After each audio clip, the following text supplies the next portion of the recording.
कधी कधी मुलीचं आणि आईचं सुद्धा भांडण होतं, म्हणून आपण आपल्या मुलीसोबत बोलणं टाकून देतोय का? नाही. एखाद्या दिवशी मुलगी उशिरा उठते ते आपल्याला चालतं, पण सुनबाई जर एखाद्या दिवशी उशिरा उठली ते आपल्याला चालत नाही. का? तर हिच्या मायबापाचे संस्कार नाही. मध्ये सुखाचा काळ हा भराभरा निघून जात असतो, दुःखाची रात्र मात्र संपत नाही. एखादा व्यक्ती आजारी असू द्या, तो घड्याळ बघतो, 8 वाजलेले दिसतात, पुन्हा बराच वेळ झाल्यासारखा त्याला वाटतो आणि पुन्हा घड्याळ बघतो, अरे 8 वाजून 10च मिनिट झाले. ते 10 मिनिट त्याला 10 युगासारखे वाचायला लागतात. का? त्याच्या शरीरात वेदना आहे, त्याला आजार आहे. त्या आजारामध्ये कोरोनाची 2च वर्ष होती, पण 2 युगासारखी वाचली. ज्या व्यक्तीला 14 दिवस क्वारंटाईन ठेवलं होतं ना, त्याला तर असं वाटलं असावं की यापेक्षा 14 वर्ष रामाचा वनवास बरा. या 14 दिवस क्वारंटाईन पेक्षा तो वनवास बरा. म्हणून आनंदाचे क्षण लवकर लवकर निघून जातात, दुःखाचे क्षण संपत नसतात. आपण पाहिलं की विवाह सोहळा त्या ठिकाणी पार पडला आणि विवाहाच्या नंतर आदिशक्ती भगवतीची विदाई आता जवळ आलेली आहे. प्रत्येक मायबापाच्या जीवनातले हे प्रसंग आहे. मुलीचं लग्न झालं की काही वेळाने ती तिथून निघून जात असते. लग्नाचं असं आहे महाराज, सकाळी धामधूम, दुपारी टामटूम, संध्याकाळी नवरी गेली की सामसूम.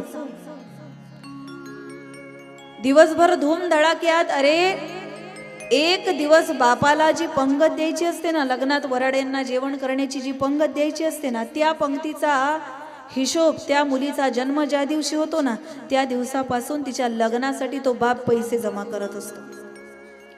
लोक एवढे विचित्र आहे, मस्त ताणून जेवतात,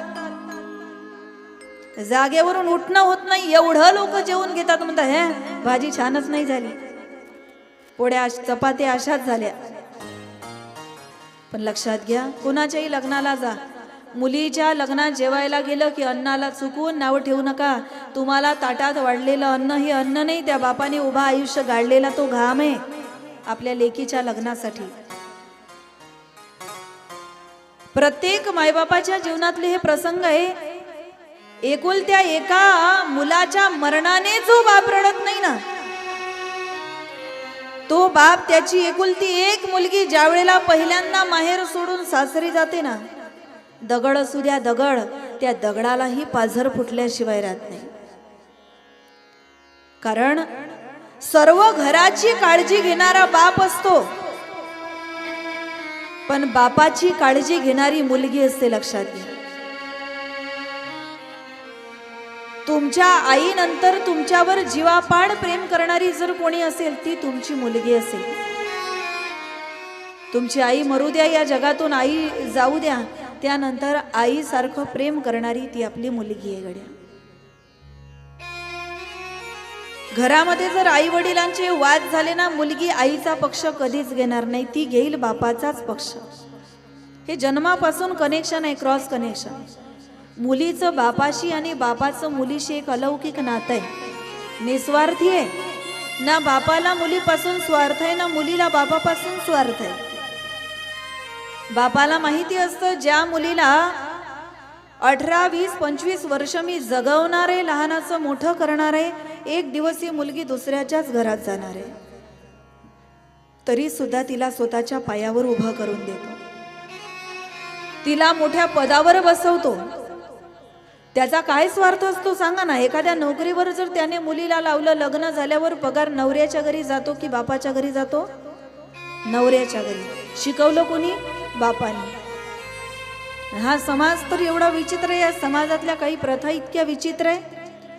आधी मुलीच्या बापाने लग्न लावायचं, लग्नामध्ये हुंडा द्यायचा, पुन्हा आंधण द्यायचं, अंगावर तिच्या सोनं घालायचं. हे सगळं झाल्याच्या नंतर मुलीची पहिली जी डिलेवरी असते ती कोणाकडे असते? आईकडे. मुलीच्या बापाला पिडून पिडून खाल्ल्या जातं महाराज. मुलगा तुमचा, नातू तुमचा, तुमच्या घराण्याचं नाव मोठं करेल, तुमच्या घरासाठी जगेल, तुमच्या वंशाचा उद्धार करेल, आणि दवाखान्याचा खर्च मुलीच्या बापाने करायचा.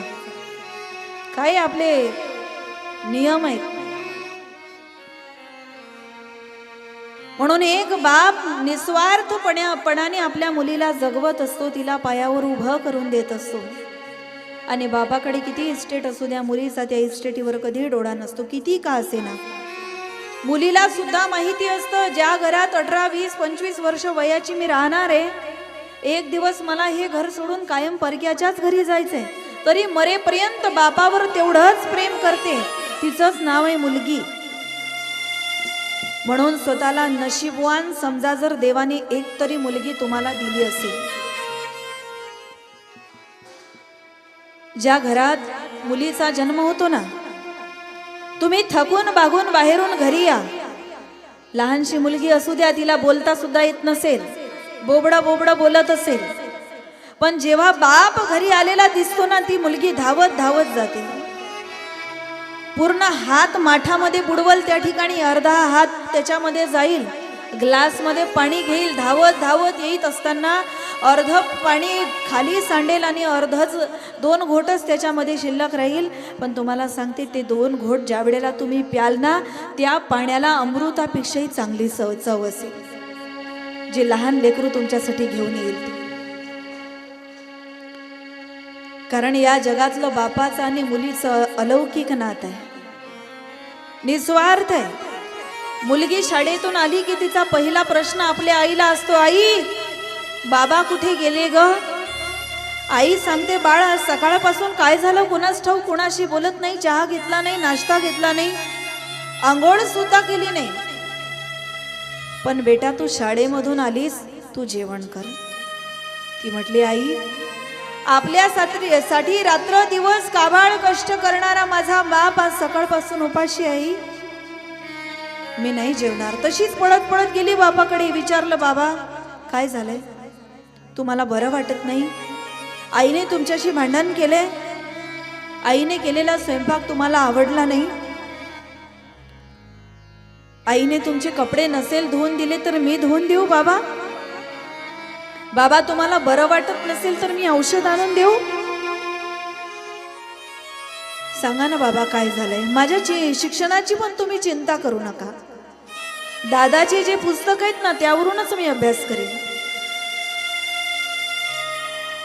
एवढ्यात मुलगा आहे, तो क्रिकेट खेळून घरी बाहेरूनच ओरडतो, आई मला जेवायला ताट वाढ.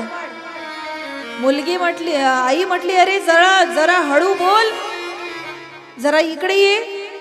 आज सकाळपासून तुझा बाप जेवत नाही म्हणून तुझी बहीण सुद्धा जेवण करत नाही, आणि तू एवढ्या लांबून ओरडला मला जेवायला ताट वाढ. मुलगा म्हटला, आई तुला ना अजिबात अक्कल नाही.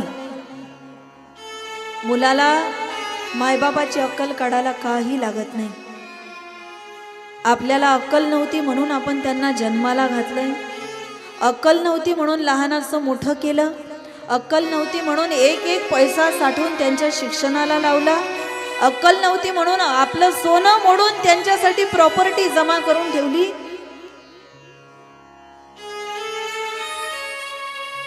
आमच्या मायबापाची अक्कल काढायला मुलांना काही लागत नाही. लहानपणी मुलगा म्हणतो, आई बाबा तुम्हाला ना अजिबात अक्कल नाही. घरामध्ये सुना आल्या की सुना म्हणतात, सासूबाई तुम्हाला ना अजिबात अक्कल नाही. एक दिवस नवरा पण म्हणतो, आई नवरा पण त्या आपल्या पत्नीला म्हणतो, तुला ना अजिबात अक्कल नाही. कधी बायको सुद्धा नवऱ्याला म्हणते, तुम्हाला ना अजिबात अक्कल नाही. नेमकी आपल्याला अक्कल कधी येते हेच आपल्याला कळत नाही. मुलगा म्हटला, आई तुला ना अजिबात अक्कल नाही. तो हॉटेलमधून भजे खाऊन आला असेल, मला वाढ जेवायला ताट. हा फरक आहे. जगातले सगळेच मुलं अशी आहेत असं मला म्हणायचं नाही. यामध्ये अपवाद सुद्धा असू शकतात. आई वडिलांवर निष्ठेने प्रेम करणारे लोक सुद्धा, मुलं सुद्धा या समाजात आहेत. जे पुंडलिकाचा आदर्श आपल्या जीवनात घेतात असे सुद्धा लोक आहेत. म्हणून भाग्यवान समजा स्वतःला. तुम्हाला जर देवाने एक मुलगी दिली असेल का, कारण तुम्ही बाकी सर्व गोष्टीचं दान कराल हो. कोणी धनदान करेल, कोणी ज्ञानदान करेल, कोणी वस्त्रदान करेल, एखाद्याला गरज असेल रक्तदान करेल, निवडणूक जवळ आली की मतदान करेल. पण या जगातलं सर्वात श्रेष्ठ जर कोणतं दान असेल ना, ते कन्यादान आहे. कन्यादान. आणि हे त्याच्याच हातून घडतं ज्याला देवाने एक मुलगी दिली आहे. एक तरी मुलगी दिली आहे, त्याच्याच हातून घडतं. ज्या बापाला जर 2-4 मुली असतील ना, त्याच्या हातून तर अनेक वेळा हे कन्यादान त्या ठिकाणी होत असतं. जगातलं सर्वात श्रेष्ठ दान आहे. तुम्हाला जर तुमच्या खिशातला पेन एखाद्या व्यक्तीने मागितला ना, तुम्ही 10 वेळेला विचार करता याला पेन देऊ की नको देऊ. पेन पहिला 10 रुपयाचा, जास्त चांगल्या क्वालिटीचा असेल 100 रुपयाचा असेल.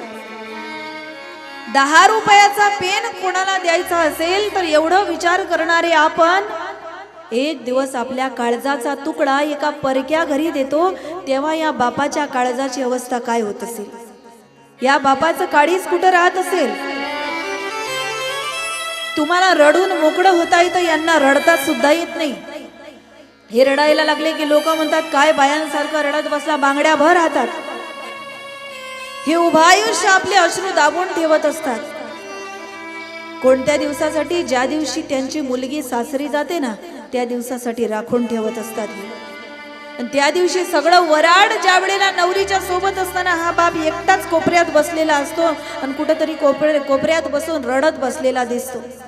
आजपर्यंत जन्मात न रडलेला बाप,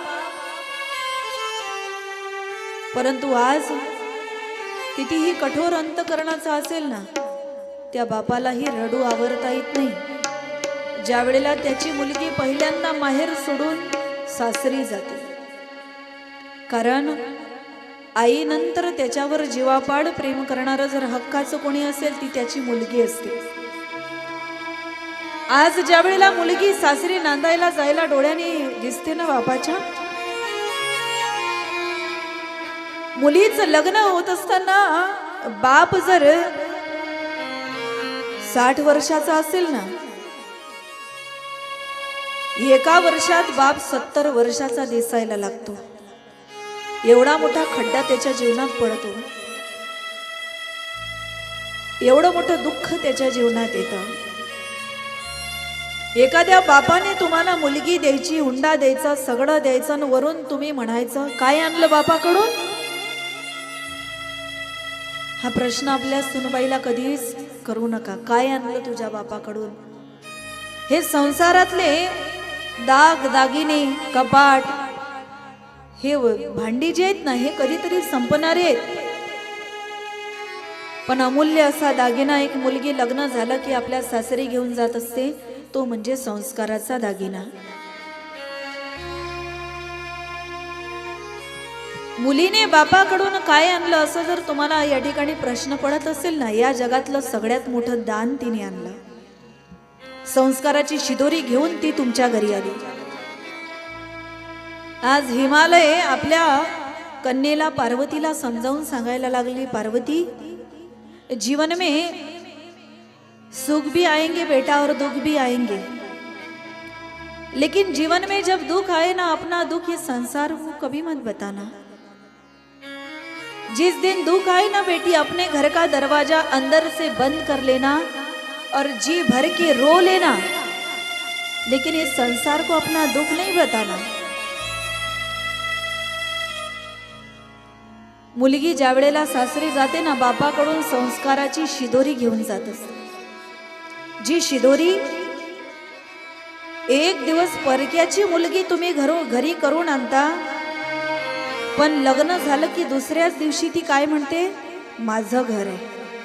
काय आपुलकी आहे महाराज तिच्या मनात. मुलाच्या लग्नाला कितीही वर्ष होऊ द्या, मुलगा आपल्या सासूरवाडीला माझं घर कधीच म्हणणार नाही. मुलाच्या लग्नाला कितीही वर्ष होऊ द्या, मुलगा आपल्या सासू सासऱ्यांना माझे मायबाप कधीच म्हणणार नाही. ही ताकद केवळ आणि केवळ भगवान परमात्म्याने फक्त आपल्यात दिली आहे की लग्न झाल्यावर त्याच्या मायबापाला आपण आपले मायबाप समजायला लागतो, त्याच्या घराला आपण आपलं घर समजायला लागतो.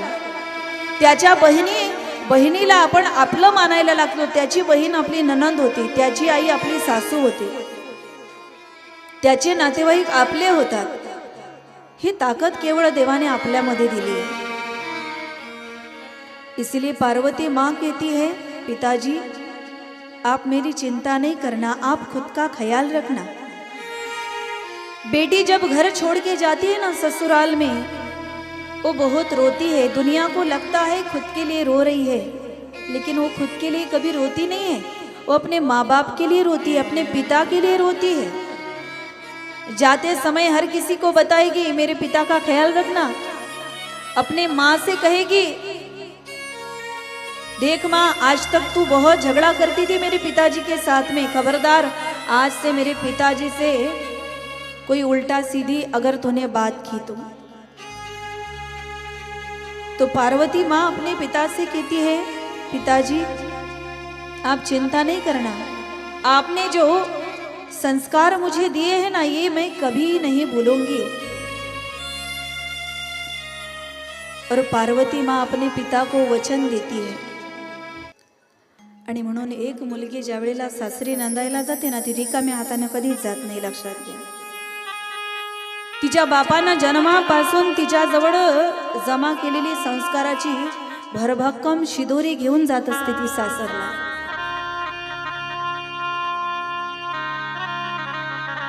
ती संस्काराची शिदोरी एक दिवस इतकं आयुष्य तिचं उज्ज्वल बनवून देते ना महाराज.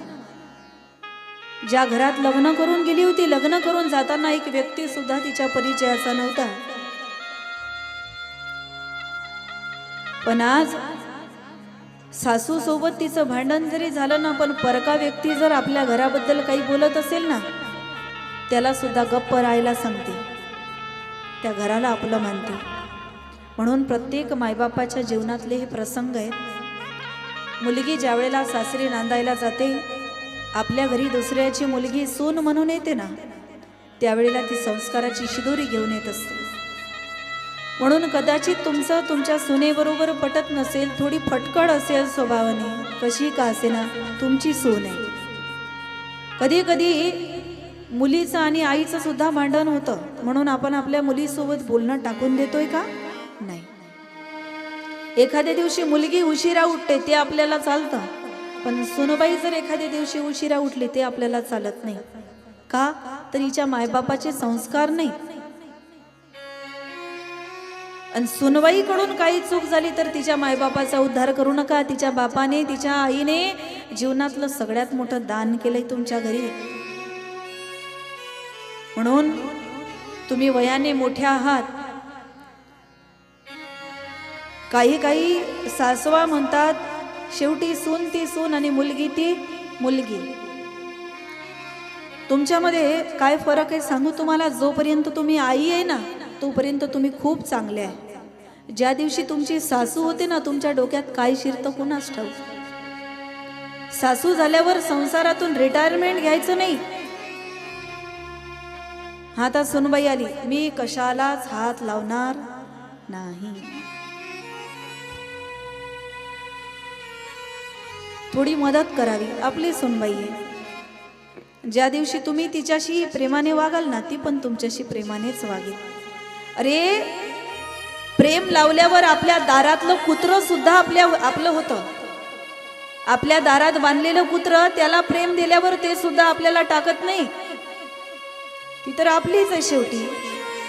आणि सुनबाई तुम्ही सुद्धा आपल्या सासू सासऱ्यांचा कधी अनादर करू नका. कारण सासू जर आजारी पडली ना तर मुलगी लगेच येऊ शकत नाही, सुनबाईच येऊ शकते. आणि तुम्ही जर आजारी पडल्या तर तुमची सासू कशी का असे ना रोज वादविवाद का घालत असे ना पण तीच वेळेवर धावून येऊ शकते. आपली आई सुद्धा तिथे येऊ शकत नाही. लग्न जुळवत असताना लोक मुलाचे आणि मुलीचे 36 गुण जोडतात की नाही बघतात, पण त्यांचे कधीतरी जुळूनच जातील. पण लग्न जुळवताना सासूचे आणि सुनेचे जुळतात की नाही हे पाहिलं पाहिजे. या दोघींचं कधीच पटत नाही. तसाही या संसाराचा नियम आहे. एका छताखाली 2 स्त्रिया, मग त्या जावा जावा असो, सासू सुना असो की कुणी असो, एका छताखाली दोन स्त्रिया जास्त दिवस चांगल्या वागू शकत नाहीच म्हणतात. कबूल आहे त्यांना, वागूच शकत नाही. आईचं मुलीचं भांडण होतं, जास्त दिवस सोबत राहिलं म्हणजे. जाऊचा तर अर्थच असा आहे, काही दिवस एकत्र राहू पण नंतर एकमेकीपासून लांब जाऊ. तिचं नाव जाऊ. नणंद जिच्या आल्याने कुणालाच होत नाही आनंद, ती आहे ननंद. पूर्वी सून या शब्दाचा अर्थ असा होता की घरातले सगळे लोक बोलायचे आणि ती एकटीच ऐकायची बिचारी, एवढाच तिच्या नावाचा अर्थ होता. आता अर्थ बदलला, ती एकटीच बोलते आणि घरात कुणालाच बोलू देत नाही, सगळं घर गप्प बसवते, एवढं तिच्या नावाचा अर्थ आहे सून. म्हणून घरात प्रेमाने राहा. सुंदर मानवाचा जन्म मिळालाय. कोणाचं आयुष्य किती असेल कोणी सांगू शकत नाही. म्हणून प्रेम सुख देई, प्रेम सुख देई, प्रेमाविना नाही समाधान. प्रेम जीवनामध्ये एकमेकावरती ठेवा.